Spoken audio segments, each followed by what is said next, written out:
Espíritu Santo. Santísima Trinidad, reconociendo nuestra nada, queremos entregarte toda nuestra vida, nuestras preocupaciones y sufrimientos, todo nuestro ser, cuerpo y alma, inteligencia y especialmente nuestra voluntad, para unirnos a tu eterna y divina voluntad, manantial de todos los bienes, y darte la gloria y alegría de cumplir la finalidad de nuestra vida, realizar todos nuestros actos en tu divina voluntad y así vivir en ella. Ven, divina voluntad, con todos los ángeles y los santos, especialmente con nuestra dulce Madre y con Luisa, a tocar nuestra frente para imprimir en ella el Espíritu Santo e infundirnos la luz para que podamos comprender las verdades y los bienes que se encuentran en estos escritos. Amén. Fiat.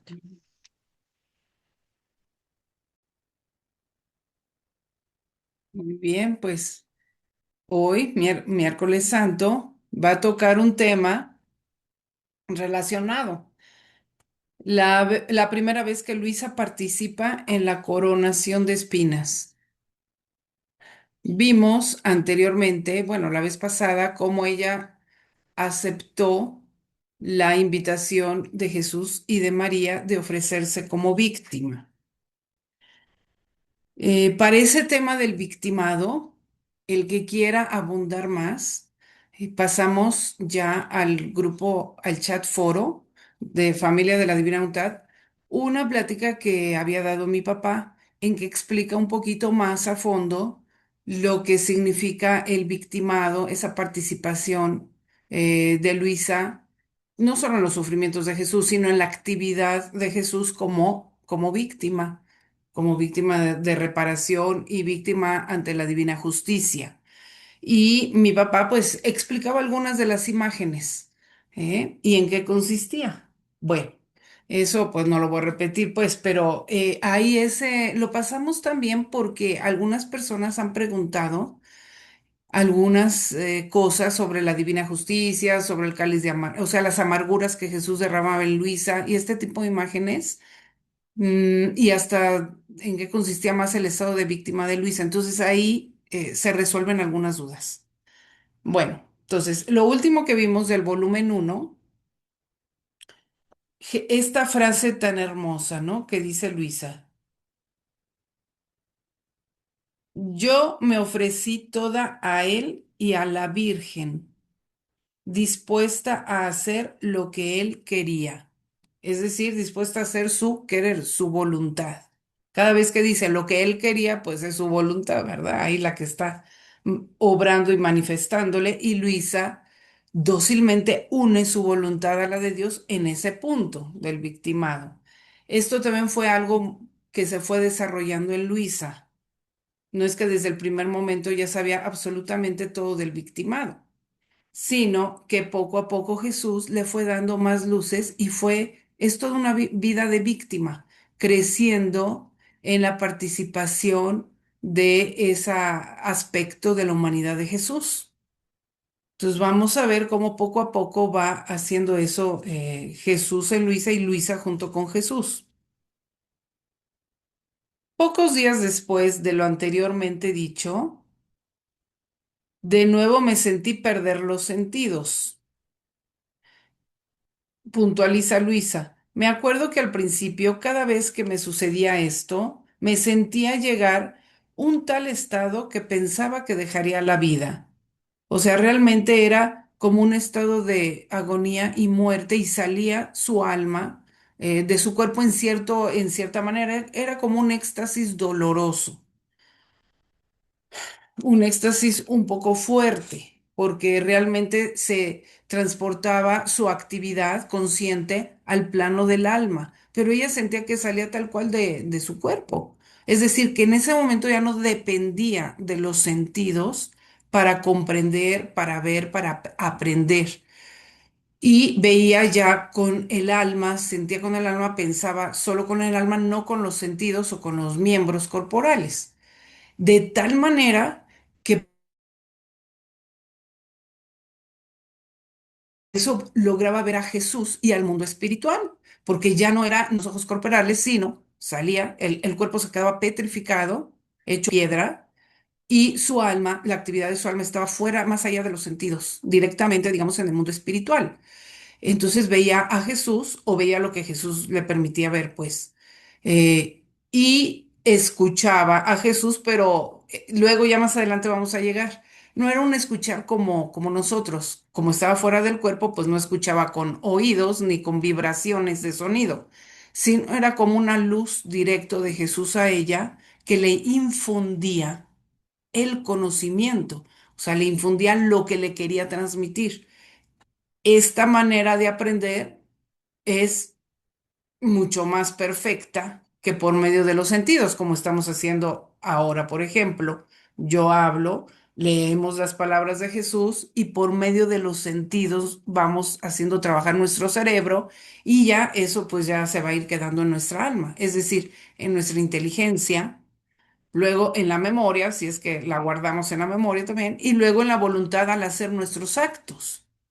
Pero Luisa no pasaba por ese canal de los sentidos ni del cerebro, sino directamente a su alma. De esta manera, Jesús no solo le comunicaba los conocimientos, sino que le comunicaba también, pues, eso, o sea, lo que el conocimiento decía. Eso ya lo veremos más adelante. Y ahí no había tanto error o mala interpretación de Luisa, porque era directo el conocimiento de Jesús, se lo metía a ella. Entonces, dentro de su capacidad, pues sí, era más limitada, lógicamente, pero era una manera mucho más perfecta de entender las cosas espirituales, las verdades divinas, porque no tenían que pasar por medio de su cerebro los conocimientos previos que ella ya tenía, sino se los infundía directo. Bueno. Entonces, este estado de, digamos, de éxtasis de Luisa, que ella llama mi habitual estado o mi estado de petrificación, cosas así, es la manera en que Jesús le fue comunicando a Luisa, pues, sus conocimientos. Entonces, vean, ahí lo que a Luisa le costaba no era aprenderlo y entenderlo, sino cuando su alma regresaba a su cuerpo y ese conocimiento ya infundido, ahora transmítelo a tu cerebro y a tu lenguaje humano. Eso era lo que a ella le costaba trabajo y por eso muchas veces dice que no encontraba las palabras. Obvio que aquí entra ya la gracia de Dios que también quería que sí lo manifestara por palabras humanas en un lenguaje humano, y entonces, pues también le daba esa luz para elegir las palabras más adecuadas dentro de sus límites de sencillez y de lo que ella sabía. ¿Mm? Pero bueno, eso es para entender un poquito más cómo funciona la manera de enseñar de Jesús a Luisa, que no es como cualquier otra manera, les repito. Incluso en el sentido místico hay diferentes tipos de éxtasis, diferentes tipos de comunicaciones divinas al alma. Y ya veremos que esta es la más elevada. Pero bueno, ahora repito eso para que entendamos un poquito más. Pocos días después de lo anteriormente dicho, me sentí de nuevo perder los sentidos. Dice Luisa, me acuerdo que al principio, cada vez que me sucedía, me sentía llegar a un estado tal que pensaba que dejaría la vida. O sea, tal cual ella sentía que su alma se salía de su cuerpo. Y mientras perdía los sentidos, se hizo ver de nuevo nuestro Señor con la corona de espinas en la cabeza, chorreando sangre, y dirigiéndose a mí, dijo, hija, considera lo que me hacen los hombres. En estos tristes tiempos es tanta su soberbia que han infestado el aire, y es tanta la peste que se exhala por doquier, que ha llegado hasta mi trono en el empíreo, o sea, en el cielo. Obran de tal modo que ellos mismos se cierran el cielo y miserables no tienen ojos para ver la verdad, porque están ofuscados por el pecado de soberbia, con el cortejo de los demás vicios que la soberbia lleva consigo. Bueno, entonces más o menos esta es la enseñanza que le da en esta ocasión. Entonces relaciona, fíjense bien, las espinas que Jesús sufrió en su sagrada cabeza, las relaciona con el pecado de soberbia. ¿Por qué? Bueno, porque el pecado de soberbia pues es interior y viene en la cabeza, pues, por decirlo, ¿no? Para que entendamos. Y sabemos lo terrible que es el pecado de soberbia. Aquí lo dice. El pecado de soberbia hace que ellos mismos se cierran el cielo. Entonces, vean lo que decíamos también, al estar lleno de uno mismo, del yo, lo que yo pienso, lo que yo sé es lo máximo, y así se tiene que hacer, etcétera. Y entonces están cerrando a Dios automáticamente. Entonces, vean, el primer paso, por ejemplo, para una conversión viene siendo ir quitando un poco nuestra soberbia, con un poco que el hombre la quite, que el ser humano la quite y diga, bueno, no es solo lo que yo pienso, a ver, hay un Dios que me quiere decir. Con eso empieza a abrirse, a ser un poquito humilde, decir, bueno, hay alguien más que yo que me puede decir algo, que me puede enseñar algo, y entonces empieza a entrar un poco de luz en esa cabeza que está pues llena de soberbia. Digo, todos somos así. Entonces, por eso relaciona, siempre lo relaciona. La cabeza con la soberbia, ¿no? Y las espinas que repararon primero y antes que nada ese pecado, que además, al ser pecado capital y el primer pecado capital, soberbia, avaricia, lujuria, ira, gula, envidia y pereza, el primero soberbia, porque de él salen todos los demás pecados. De hecho, ese es el punto clave donde empieza, le dice en otro capítulo, donde empieza el mal en el hombre. En el ser humano, todo es inocencia en la infancia hasta que va captando y se va dando cuenta que él es algo y que su pensamiento, su voz, su voluntad vale algo. No, no en esta manera tan teórica que lo estoy diciendo, sino en las actitudes. Cuando el niño ya dice, yo quiero esto, yo hago esto, y empieza con sus caprichos y a creer que él es algo, ahí empieza el mal en el niño. Es la soberbia que ya se está colando en esa alma por el pecado original. Y ahí es donde, bueno, deberíamos de ayudarlos a enderezar eso. Pero, pues ya lo hemos dicho, ¿no? El mundo es lo contrario. Tal parece que empiezan a hacerles crecer ese ego y pues esa soberbia. Y luego nos extrañamos que tengan pues el cortejo de todos los demás vicios poco a poco. Entonces, bueno, ahí es educar a los hijos también y autoeducarnos nosotros en la humildad. Vean, por eso Jesús, el primer paso, ya lo había dicho, es la humildad, el reconocerse nada. Eso pues nos va a ir quitando todos los demás vicios, tal cual. Bueno, entonces aquí dice, obran de tal modo que ellos mismos se cierran el cielo. Entonces, su mundo gira en torno a sí mismo. Bueno, nuestro mundo, o sea, si se fijan, así fue nuestro crecimiento. Entonces empezamos a girar en torno a lo que yo quiero, yo pienso, yo planeo, etcétera. Y pues se cierra uno al cielo y a las cosas de Dios. O sea, incluso aunque hay una educación religiosa, un poquito o un poco más, en general pareciera que Dios es el que tiene que girar en torno a nosotros. Y nuestra religiosidad se reduce a eso. Los que van a misa es para pedirle que Dios haga mi voluntad, que me ayude en lo que yo quiero. Pero ¿a qué horas nos abrimos? Realmente, como dice el Padre Nuestro, que se haga tu voluntad. Y nos cuesta mucho llegar a comprender eso y dar ese salto, cuando debería de ser el primer paso desde niños haberlo entendido. Ok, no nos pasó así, pues. Entonces, empezamos nuestro desarrollo espiritual así. ¿Ven? Y esto nos va a ayudar a entender cómo van desarrollándose las almas también espiritualmente. Entonces, se cierran el cielo al obrar así. Miserables, no tienen ojos para ver la verdad. No se busca la verdad, no se contiene la verdad, no se entiende, porque están ofuscados por el pecado de soberbia y además ya con el cortejo de los demás vicios que ella lleva consigo. Entonces, vean, mucha gente sí se convierte buscando la verdad. Entonces, cuando ya se abren un poquito, la verdad no soy yo todo, o sea, hay más allá de eso. Entonces ya empiezan a abrirse a buscar la verdad y el que busca la verdad con sinceridad, la verdad se hace encontrar, o sea, Dios es la verdad. Entonces sí, la encuentran.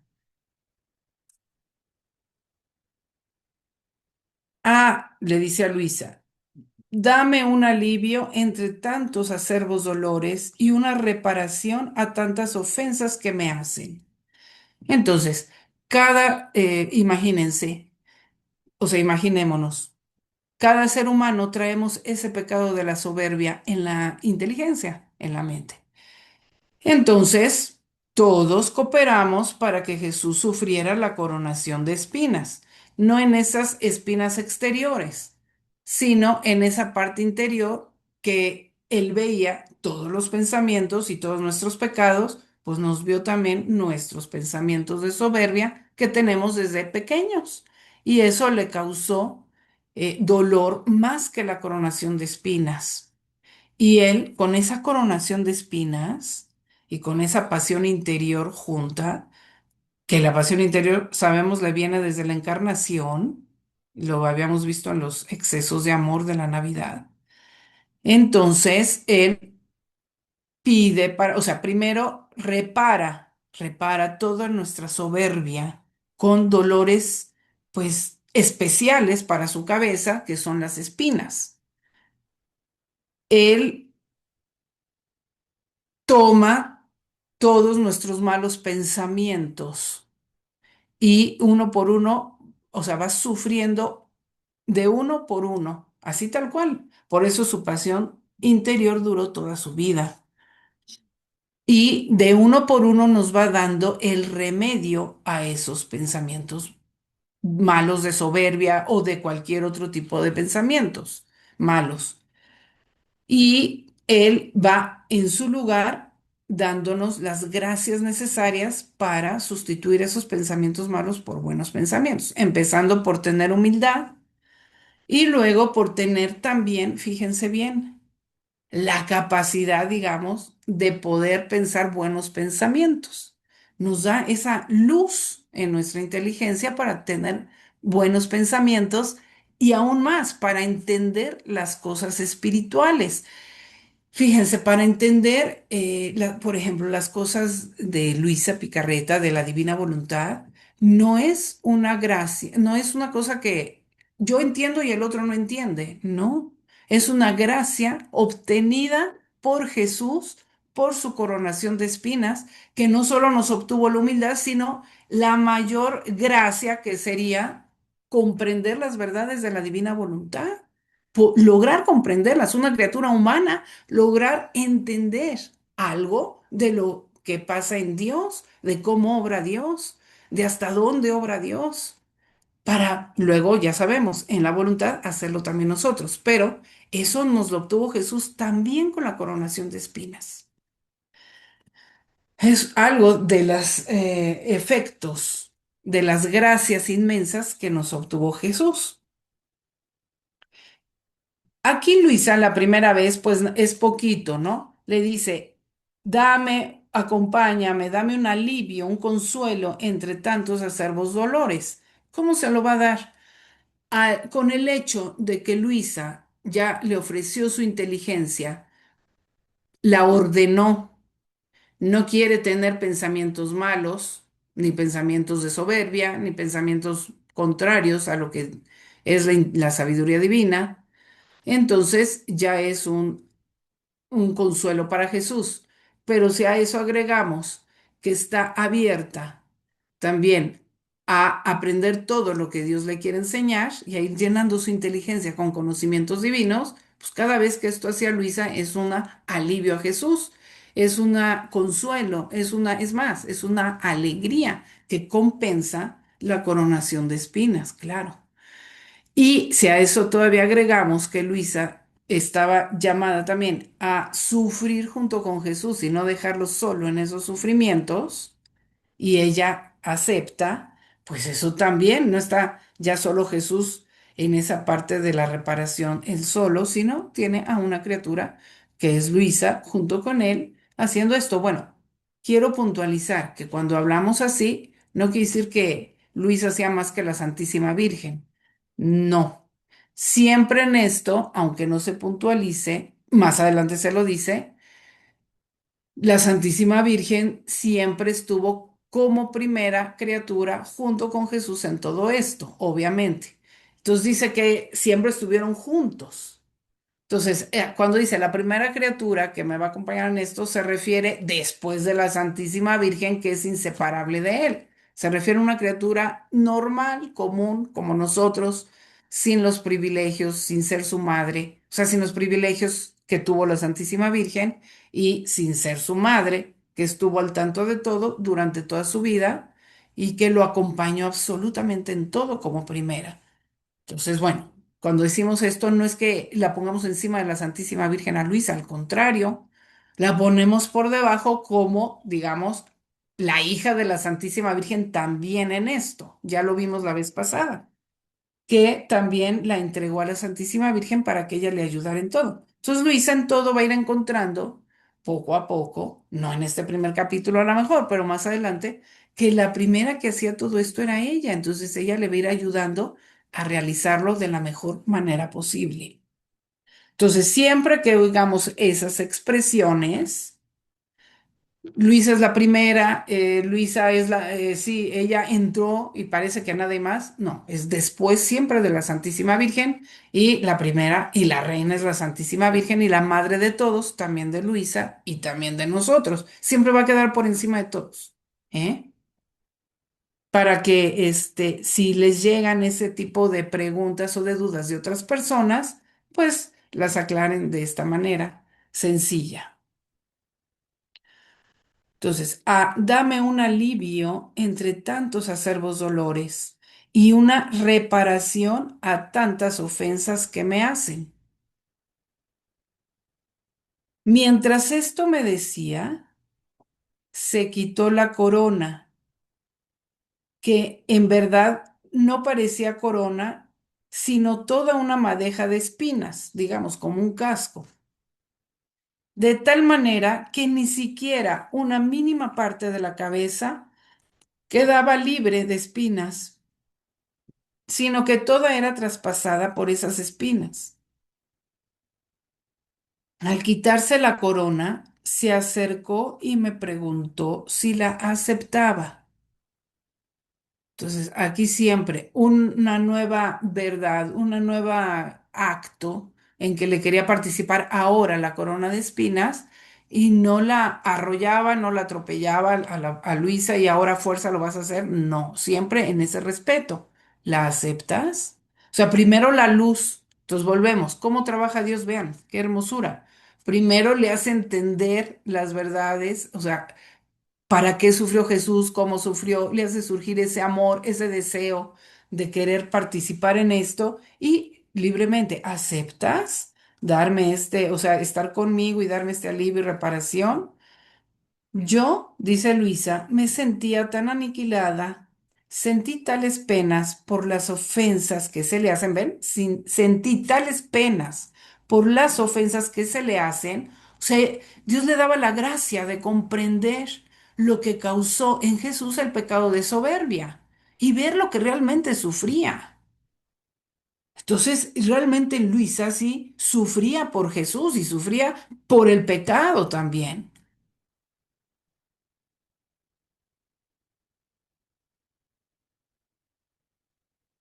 Que sentí despedazarme el corazón y le dije, Señor, haz de mí lo que quieras. Otra vez, o sea, tu voluntad, haz de mí lo que tú quieras. Entonces Jesús la tomó y me la hundió en la cabeza y desapareció.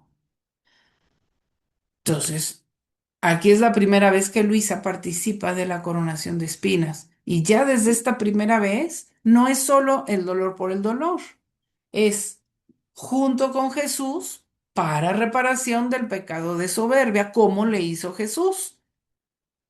Entonces es esa unidad de vida junto con Jesús que se empieza a desarrollar en ella, o más bien que continúa desarrollándose en ella. Dice Luisa. ¿Quién puede decir el dolor que sentí al volver en mí misma? O sea, esto pasó en su alma y en su alma también sentía que el alma tiene cabeza y tiene miembros. Bueno, el alma en realidad no tiene cabeza y no tiene miembros, pero yo creo que tomaba una forma tipo cuerpo para que Luisa entendiera que era su alma. ¿Eh? Y Jesús también. O sea, se le presentaba con todas estas imágenes para que Luisa captara las verdades espirituales. Este es el lenguaje místico justo. Entonces, cuando, o sea, en su alma estaba sufriendo los dolores tipo las espinas, o sea, las espinas de Jesús. Pero cuando vuelve su alma en su cuerpo, en sí misma, y, o sea, el uso de sus sentidos y empieza, digamos, el alma le transmite a su cuerpo lo que siente el alma. Dice, al menor movimiento de la cabeza creía expirar. O sea, realmente ella sentía en su cabeza corporal también las espinas. Tantos eran los dolores, o sea, dice, al menor movimiento de la cabeza creía expirar. Tantos eran los dolores y las heridas que sentía en la cabeza, en los ojos, en las orejas, detrás, en la nuca. Esas espinas me las sentía penetrar hasta en la boca, por adentro, y me la apretaban de modo que no podía abrirla para tomar el alimento. Y me estaba a veces 2 días, a veces 3, sin poder tomar nada. Cuando de algún modo se mitigaban los dolores, sentía sensiblemente una mano que me oprimía la cabeza, como si le volviera a oprimir la corona de espinas, y me renovaba las penas. Y a veces eran tantos los dolores que perdía los sentidos. O sea, estos ya son dolores de origen místico. O sea, a ella no le dolía la cabeza pues porque tuviera la presión alta o cosas así. No, era realmente participación de los dolores de Jesús y lo sentía también corporalmente, aunque no se le viera nada por fuera, pero sí los sufría en su cuerpo, no solo en su alma o en su interior, sino también en su cuerpo. Al principio esto sucedía unos días sí y otros días no. Algunas veces se renovaban 3 o 4 veces al día. Y entonces ella permanecía unida a Jesús, reparando y aliviando a Jesús. Digamos, sufriendo la pasión de Jesús junto con él. Pero si se fijan, a veces aquí era primero una pena, luego otra se iba a ir describiendo. Es poco a poco que Jesús la fue haciendo participar en su pasión. Algunas veces se renovaban 3 o 4 veces al día, a veces duraba un cuarto de hora, otras media hora, otras 1 hora y luego ya quedaba libre. Pero después de eso me sentía muy débil y sufriente. Y en la medida en que aquel estado me habían sido comunicadas las penas, así quedaba más o menos sufriente. ¿Mm? Entonces, bueno, así se realizaba la participación de los sufrimientos de Jesús a Luisa. Más adelante van a ver cómo nada más dice, bueno, hoy vi a Jesús y traía la corona de espinas y me la participó sus dolores y ya se sigue y ya no describe mucho. Aquí es donde está describiendo para que entendamos cómo era eso, esos dolores de origen místico. Entonces, esto pareciera que a nosotros nos queda muy lejano, ¿verdad? Porque pues parece que no nos va a tocar este tipo de dolores así exactamente como a Luisa, ni de la intensidad de Luisa. Sin embargo, ¿cómo lo aplicamos esto para nosotros? Pues primero y antes que nada, la actitud de Luisa de querer reparar a Jesús por medio de la oración, por medio de nuestras actividades diarias y eso sí lo tenemos que tener. Y además, si algún día nos duele en algo la cabeza, pues podemos poner estas intenciones y unirnos a estas reparaciones, a estos sufrimientos de Jesús de su corona de espinas. Y ya sabemos que en la divina voluntad participamos, así sea un pequeño dolor de cabeza, podemos participar en todos los bienes de la coronación de espinas y estar junto con Jesús, reparando por todos estos pecados de los malos pensamientos, de los pensamientos de soberbia, de, ¿qué más? Vamos a enriquecer un poquito más esto de la coronación de espinas con otros de los capítulos más adelante. Bueno, ideas de los capítulos. Por ejemplo, que lo primero es precisamente que por medio de la corona de espinas Jesús nos hace ver que es la manera de tomar, de reinar. O sea, fue coronada la cabeza porque por medio de la cabeza es por donde reina uno. ¿Qué es el verdadero reinar? El verdadero reinar es el dominarse a sí mismos, dominar las malas, las pasiones desordenadas y ordenarlas, dominar las malas tendencias, dominar, para empezar, los malos pensamientos. Y esto no se logra si no es con las espinas de la mortificación. Entonces, también tenemos, si por ejemplo hay algo que no nos cuesta trabajo, dominar algún defecto que todavía tengamos o incluso tendencias a cierto tipo de pecados, la manera de dominarlos es esta. Primero, mortificando nuestros pensamientos y ordenándolos. Aquí nos enseña eso en la corona de espinas, en la coronación de espinas. Entonces, queremos reinar, primero es mortificar nuestros pensamientos. Por ejemplo, hay gente que le cuesta perdonar alguna ofensa, ¿no? Entonces, ay, le pido a Dios la gracia por perdonar. Sí, pero ¿cuál es el punto? Pues primero mortifica tus pensamientos, ordénalos y domina tú tus propios pensamientos. O sea, quita todos los rencores, quita todo eso, ilumínalo con la luz de Dios y empieza a trabajar en ese punto. Por eso la oración, la meditación, el leer, te va a ir haciendo cambiar tu pensamiento y que entre en él la luz de Dios en los pensamientos hasta que llegue el punto en que lo veas como Jesús lo veía y te sea fácil perdonar, ¿eh? Entonces, es todo un trabajo que tenemos que hacer primero en los pensamientos. Jesús nos obtuvo esta gracia por medio de su coronación de espinas. Entonces, el verdadero reinar, cuando Jesús dice que nos quiere reyes en su reino, es esta la manera de reinar.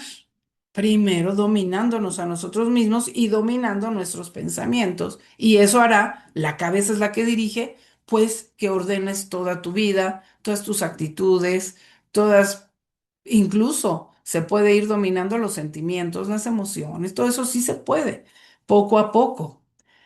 ¿Eh?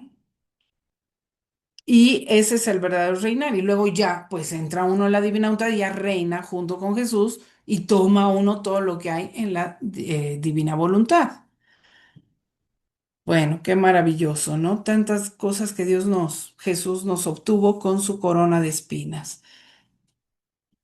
Incluso también para hablar de Dios y de las verdades de Dios, Él nos obtuvo ayudas y Él es el único que nos puede ayudar cuando unimos nuestra inteligencia a la de Jesús con esa oración de fundir, uno mi inteligencia a la tuya, uno todo, ¿no? Mi voluntad a la tuya, etcétera.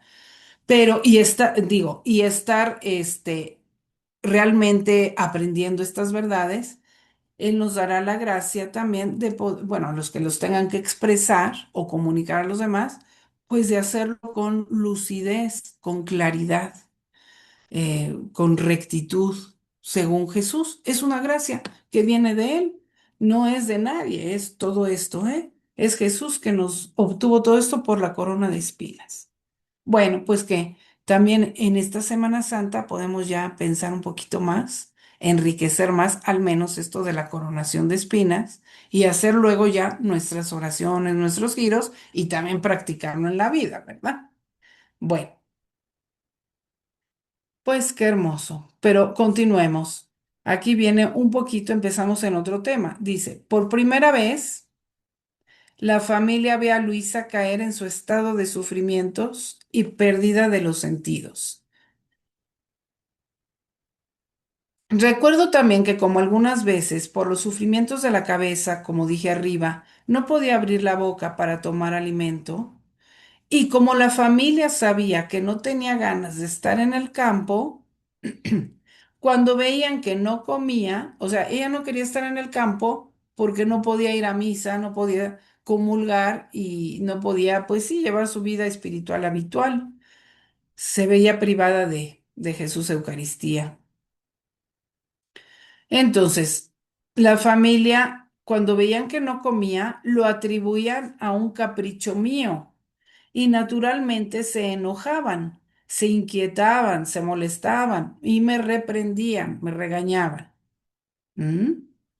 Entonces ahí Luisa pues no decía a nadie qué pasaba con ella, le daba pena, no tenía ni las palabras para decir ni era voluntad de Dios que ahí en ese momento lo dijera. Entonces, pues la pobre familia pues veía este tipo de cosas en Luisa y pensaban que era pues una niña caprichosa. Mi naturaleza quería resentirse con ellos por esto. También ella, vean, también pasó por estas pruebas de que era incomprendida, mal juzgada y regañada injustamente. Entonces dice, mi naturaleza quería resentirse con ellos por esto, porque veía que no era verdad lo que ellos decían. Pero, ¿cuál es la enseñanza de Jesús? Pero el Señor no quería este resentimiento.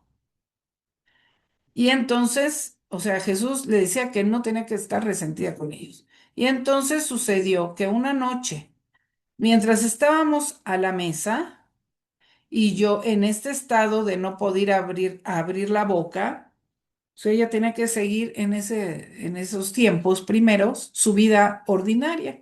Entonces tenía que ir con la familia, sentarse a la mesa, pero ella con esos dolores de la participación de la corona de espinas, ¿no? Yo en ese estado de no poder abrir la boca, la familia empezó a inquietarse. Yo los sentí tanto, o sea, sintió tanto esto que empecé a llorar. Y para no ser vista, me levanté y me fui a otra habitación para seguir llorando. Y le pedía a Jesucristo y a la Virgen Santísima que me dieran ayuda y fuerza para soportar esa prueba.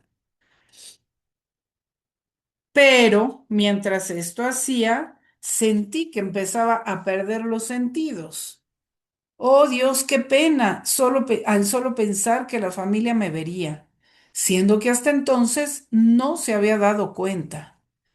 Y le decía, Señor, no permitas que me vean. O sea, encima de que no la comprendían y todo, pues ahora la iban a ver, que perdía los sentidos. Yo tenía mucha vergüenza de ser vista, aunque no sé decir por qué. Bueno, eso también. Creo que en alguno de los videos ya mi papá lo explicó que era el pudor espiritual.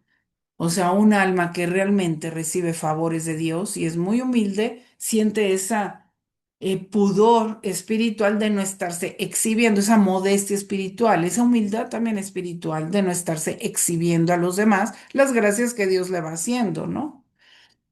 Y de hecho es una característica para discernir cuando algo es verdadero y cuando no. O sea, porque si no hay pudor espiritual y van enfrente de todos haciendo las cosas espirituales, pues ahí hay mucho que dudar. Sobre todo abriendo el interior y diciendo, miren, me pasó esto, Jesús me dijo eso, o Dios me hizo tal gracia. ¿Por qué? Porque las gracias Dios las da, digamos, personalmente. ¿Sí? Los da para tu adelanto espiritual. Cualquier tipo de gracias. A veces, en ciertos modos, a lo mejor uno puede dar a entender a los demás, pero en realidad más que hablar de uno mismo sería hablar de Dios, ¿no? De las luces que, o sea, de lo que Dios es, de lo que queremos, más que de lo que Dios ha hecho en nosotros. Entonces, Luisa era exageradamente así, es decir, era hasta el máximo grado así. y no quería pues que la familia la viera, aunque no sé decir por qué, y trataba por cuanto más podía de esconderme en lugares donde no podía ser vista. Pero cuando fui sorprendida imprevistamente por este estado, de tal manera que no tuve tiempo de esconderme o de al menos arrodillarme, porque en la posición en que me encontraba así me quedaba, y cuando ella se trataba y al menos se arrodillaba, podían decir que estaba rezando, pero en esa ocasión no fue así. Entonces me descubrieron y se dieron cuenta. Y ese fue otro sufrimiento para Luisa, darse cuenta que la familia la estaba viendo, pues que no se podía mover.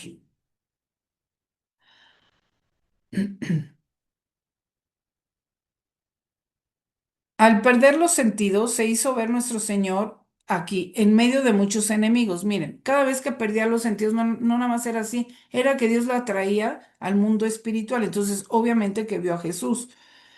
Al perder los sentidos, se hizo ver nuestro Señor en medio de muchos enemigos que le lanzaban toda clase de insultos. Especialmente lo golpeaban, lo pisoteaban bajo los pies, lo blasfemaban, le jalaban los cabellos. O sea, es otra visión diferente de la anterior. La anterior fue la corona de espinas, otra que habíamos visto era la del balcón con la cruz. Ahora es otra visión. Muchos enemigos le lanzaban toda clase de insultos, lo golpeaban, lo pisoteaban, lo blasfemaban, le jalaban los cabellos y ella lo veía, ¿no? Y parecía que mi buen Jesús quería huir de aquellos, de debajo de aquellos sucios pies y buscaba una mano amiga que lo liberara. O sea, lo veía de plano en el piso. Ay, pero no encontraba a nadie. Mientras veía esta escena, no hacía yo otra cosa que llorar por las penas de mi Señor. Hubiera querido ir en medio de esos enemigos, y quizá lo podría haber liberado, pero no me atrevía. Y le decía, Señor, hazme participar en tus penas. O sea, no quería que él estuviera sufriendo solo. Si pudiera aliviarte y liberarte. Y mientras esto decía, esos enemigos, como si hubieran entendido, se vinieron contra mí, muy enfurecidos, y empezaron a golpearme, a jalarme los cabellos, a pisotearme. Entonces ella empezó a participar también de esos sufrimientos, ya no solo como espectadora, sino también como víctima. Yo sentía temor, sufría sí, pero dentro de mí muy en el fondo estaba contenta. O sea, sentía la parte humana, digamos, pero dentro de mí, en mi alma, estaba contenta porque veía que le daba al Señor un poco de tregua, de reposo. Después esos enemigos desaparecieron y yo quedé sola con mi Jesús. Entonces traté de compadecerlo y consolarlo, pero no me atreví a decirle nada. Bueno, pero Jesús ve el fondo del alma, ¿verdad? Y ve la intención que tenía Luisa. Y él, rompiendo el silencio, me dijo, todo lo que viste es nada en comparación con las ofensas que continuamente me hacen. O sea, de por sí ya es una escena terrible. Si nos la imaginamos, pues qué terrible, ¿verdad? Y todavía Jesús le dice que eso es nada en comparación de las ofensas que continuamente le hacemos. Es tanta la ceguera de las criaturas, están tan empantanados en las cosas terrenas, y esta es una cosa, ¿no? Para meditar, estamos tan encerrados en nosotros mismos y en las cosas terrenas, por lo menos la mayoría de la gente, que llegan a ser no solo crueles enemigos míos, sino también de ellos mismos, y ni se dan cuenta. Y como sus ojos están fijos en las cosas terrenas, en el fango, llegan a despreciar las cosas espirituales, lo eterno, ¿Quién me reparará por tanta ingratitud?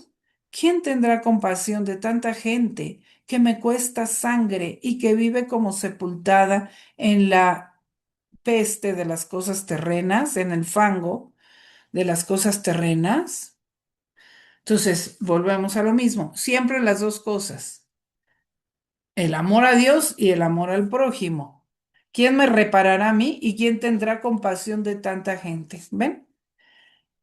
Ven, reza y llora junto conmigo por tantos ciegos que son todo ojos para lo que es tierra y desprecian y pisotean mis gracias bajo sus inmundos pies. Entonces, con esa visión le hizo entender un poquito cómo la gente, cada gente trata a la gracia en su propia alma o a Jesús mismo.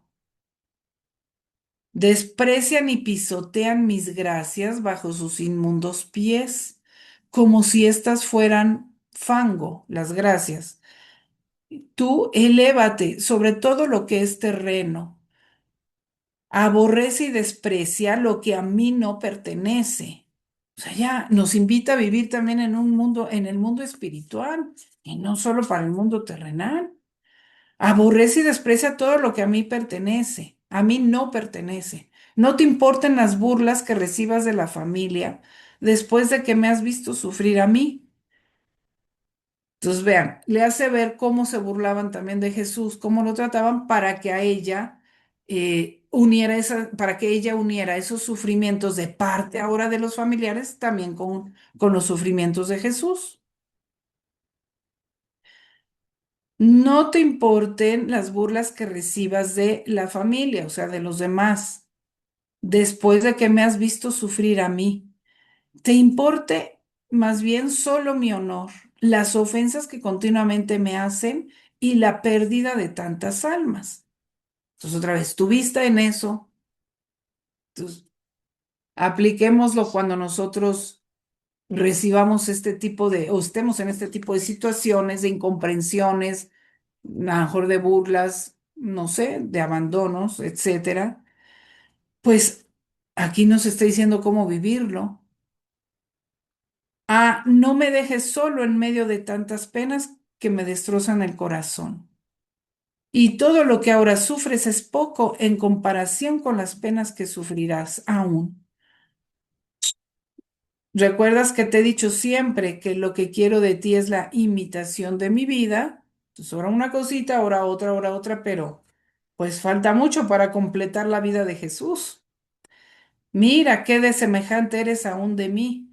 Por eso, ánimo y no temas. Entonces, para cualquier pena, vean, siempre el remedio va a estar en la pasión de nuestro Señor. Hay que meditar más, hay que hacer más las horas de la pasión y verán cómo vamos a encontrar, como ya lo hemos dicho, el remedio a todos nuestros males, a todas nuestras penas también y cómo vivirlas en unión con Jesús, como dice aquí, para repararlo a Él, aliviarlo, etcétera, pero también para bien de todos nuestros hermanos. Pues bueno, esa es la enseñanza de hoy por medio de los sufrimientos místicos de Luisa, que no nos va a tocar sufrir, repito, pero que sí podemos tomar la enseñanza en nuestros propios sufrimientos que se nos van presentando a nosotros más leves. Bueno, pues que vivamos, queridos hermanos, esta Semana Santa más unidos a Jesús, participando más en sus reparaciones, en sus dolores, en sus sufrimientos. Y de esta manera vivamos una Semana Santa en la divina voluntad. Y que no sea solo la Semana Santa, ¿verdad? Sino en toda nuestra vida podemos siempre participar en la pasión de Jesús. Pero la iglesia nos invita hoy, en esta semana, litúrgicamente hablando, también a participar en ella. Entonces, que sea ocasión para profundizar más y luego que en nuestra vida diaria continuemos haciéndolo siempre. Pues terminemos con una oración. Amadísimo Jesús, te damos gracias por estas enseñanzas divinas que nos das, que nos unen mayormente a ti. Gracias también en tu divina voluntad por tu coronación de espinas, por todo lo que nos obtuviste con esos sufrimientos especiales de tu sacratísima cabeza. Ayúdanos a vivir y a recibir estas gracias, sobre todo a comprender las verdades de tu divina voluntad, a ordenar todos nuestros pensamientos y a divinizarlos, que ese es el mayor fruto de tus espinas, para poderte consolar con cada uno de nuestros pensamientos, unidos a los tuyos y hechos en la divina voluntad. Eso será un consuelo y un quitarte las espinas a ti y un ver que sirvieron para darnos a nosotros tus pensamientos divinos. Y esto lo pedimos también para todas las criaturas. Virgen Santísima, ayúdanos a tener en todos nuestros pensamientos los pensamientos de Jesús, a transformarnos en ellos y a divinizarlos en la divina voluntad, para darle al Padre y al Espíritu Santo y a Jesús toda la gloria que quiere recibir por medio de nuestra inteligencia. Que así sea.